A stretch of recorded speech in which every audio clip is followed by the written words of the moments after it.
एक तरफ भारत की आबादी लगातार बढ़ रही है। अभी 2027 में हमारी जनगणना होनी है, नई जनगणना। दूसरी तरफ चीन में जनसंख्या कम होती जा रही है और चीन में एक जनसंख्या संकट भी पैदा हो रहा है। तो आज के सेशन में हम डिस्कस करने वाले हैं कि चाइना की आबादी में लगातार चौथे साल भारी गिरावट देखने को मिल रही है और चाइना में बहुत तेजी से जो है ये एक संकट के तौर पे भी बदलाव हो देखने को मिल रहा है।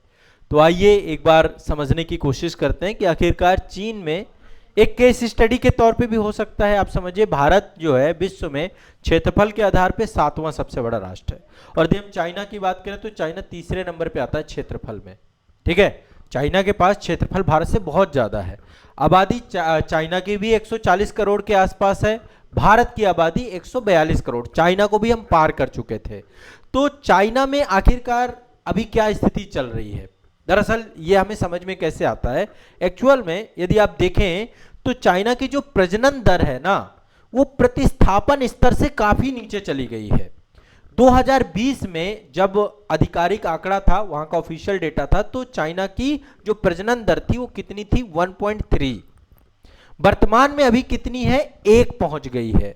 होनी कितनी चाहिए, 2.1 जो प्रजनन दर होना चाहिए। ध्यान समझिएगा, ये एक बहुत साइंटिफिक चीज है, लोगों के अंदर किस तरीके से एक साइकोलॉजिकल माइंडसेट बनता है। ठीक है, वर्तमान में है 1, होनी कितनी चाहिए, 2.1। ठीक है, 2020 में कितनी थी, 1.3।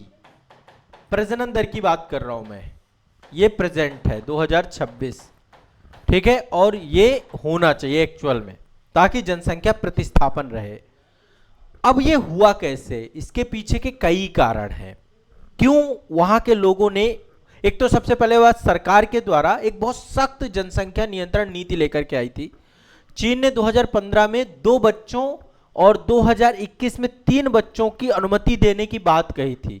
2015 में इन्होंने 1 चाइल्ड पॉलिसी खत्म कर दिया था, समझिए बात को। ठीक है, अब वहां पर सरकार जो है चाइना में प्रोत्साहित भी कर रही है और सरकार यहां तक कि प्रति बच्चे पर 3600 युआन की नगद सब्सिडी भी दे रही है। यह भी स्थिति बन चुकी है चाइना में, क्योंकि अब चीजें निगेटिव में जा चुकी हैं और ऐसे में वहां पर एक समय ऐसा आएगा कि युवाओं की संख्या कम होती जाएगी और वृद्धों की संख्या बढ़ती जाएगी, जिससे वहां की पूरी कंप्लीट प्रोडक्टिविटी खत्म हो जाएगी। भारत वर्तमान में सबसे बड़ा युवा जनसंख्या वाला देश है। आज हमारी आबादी में जो सबसे बड़ा हिस्सा है वो युवाओं का है। तो एक्चुअल में चाइना में पहले तो 1 चाइल्ड पॉलिसी आई और बहुत सख्त नीति थी, है ना, 1 चाइल्ड पॉलिसी, और बहुत उसको जो है एक तरीके से बहुत सख्ती से लागू किया गया। उसके बाद लगातार चाइना ग्रो करता चला गया और वर्तमान की स्थिति क्या है, वहां पे एक तरीके से लाइफस्टाइल बहुत महंगी हो चुकी है चाइना में। बढ़ता जीवन यापन की लागत, वहाँ का जो वर्क कल्चर है वो बहुत टाइट है। आपको पता है आज के टाइम पे चाइना एक मैन्युफैक्चरिंग जो है हब के तौर पे तब्दील हो चुका, पूरे वर्ल्ड मैन्युफैक्चरिंग हब के तौर पे। तो वहाँ का जो वर्क कल्चर है, दूसरा महंगी शिक्षा महंगी हो चुकी है, आवास की समस्याएं भी हैं। ठीक है, और चाइना का एक बहुत मतलब ये स्थिति है, जैसे मान लीजिए ये चाइना का मैप है, मान लेते हैं, तो चाइना के मैप में आप देखेंगे तो जो वहां की आबादी रहती है, उस आबादी का ज्यादातर एरिया कोस्टल एरिया में रह रहा है। जितने भी बड़े बड़े शहर हैं सब कोस्टल क्षेत्र में है। ये तिब्बत वाला रीजन है, ठीक है, तिब्बत वाला रीजन है, ये पर्वतीय क्षेत्र है, पर्वतीय क्षेत्र है और अपेक्षाकृत ठंडा क्षेत्र है। यहाँ पर रहने की आदर्श दशाएं नहीं है, यहाँ पर घनी आबादी नहीं रह सकती है। पूरा हिमालय का क्षेत्र है, ट्रांस हिमालय का क्षेत्र है।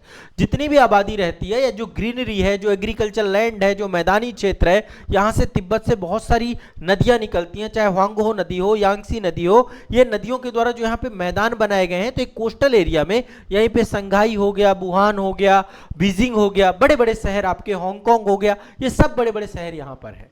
तो अल्टीमेट चाइना में अब लोगों की स्थिति काफी खराब है वहां पर, ऐसा नहीं कि बहुत अच्छी जिंदगी है। और इसी सब कारण से उन्होंने जो है 1 चाइल्ड पॉलिसी, और वो एक साइकोलॉजिकल माइंडसेट भी बनता है। तो युवाओं की जो संतान उत्पत्ति करने को लेकर के जो एक था वो हतोत्साहित हो चुका है। और एक चीज और समझिए, आने वाले समय में अभी समय समय पे चाइना में स्थिति बनती भी है, आर्थिक मंदी की स्थिति, रोजगार की अनिश्चितता, भविष्य की आय को लेकर आशंकाएं, ऐसी कई सारी चुनौतियां हैं जिन्होंने इसको और गंभीर कर दिया है कई परिवारों के माता पिता, मतलब एक तरीके से ये समझिए कि अब धीरे धीरे बच्चे, ऐसा भी वहां पे कल्चर डेवलप हो रहा है जहां पर बच्चे पैदा भी नहीं किए जा रहे हैं। तो ऐसे में चाइना में एक तो युवा जनसंख्या आने वाले समय में खत्म हो जाएगी या उनकी संख्या बहुत कम हो जाएगी, और युवा जनसंख्या कार्यशील आबादी में आती है, बाकी तो निर्भर जनसंख्या है ना, छोटे बच्चे हों या बुजुर्ग हों, ये सारे निर्भर जनसंख्या में आते हैं। तो जापान जैसी स्थिति की तरफ अब जो है चाइना जा रहा है।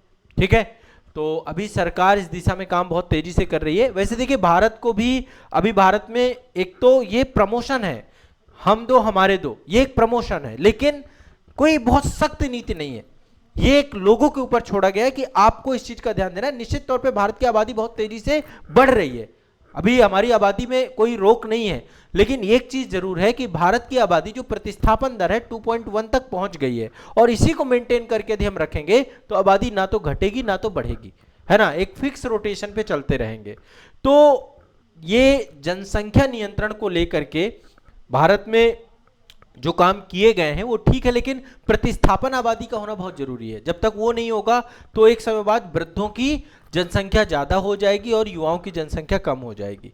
तो यही एक चीन के लिए बहुत चिंता का विषय बन चुका है, और ये गहराता हुआ जनसांख्यिकी संकट में बदल चुका है। ठीक है, तो ये एक अभी नई रिपोर्ट, नया डेटा आप सभी का आया था।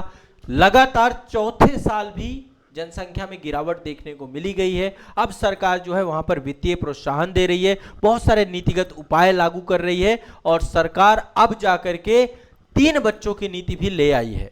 ठीक है, 3 बच्चों की नीति भी ला करके वहां की सरकार ने खड़ा कर दिया है। 2025 में, 2015 में 2 बच्चे और 2021 में 3 बच्चों की नीति, है ना, अनुमति वहां की सरकार ने दिया है। तो अल्टीमेट चीन की अभी जनसंख्या को लेकर के स्थिति बन रही है। बाकी ओवरऑल जो है चीजें आप समझिए, इनके सबके दीर्घकालिक इम्पैक्ट होते हैं, लघुकालिक नहीं, दीर्घकालिक इम्पैक्ट आते हैं। हमें वर्तमान में कम समझ में आता है, लेकिन धीरे धीरे यदि वर्तमान से उपाय ना किए जाए तो इनके इम्पैक्ट भी अपने आप में बहुत नकारात्मक भी हो सकते हैं। ठीक है, तो एक खबर आपकी ये है। चलिए।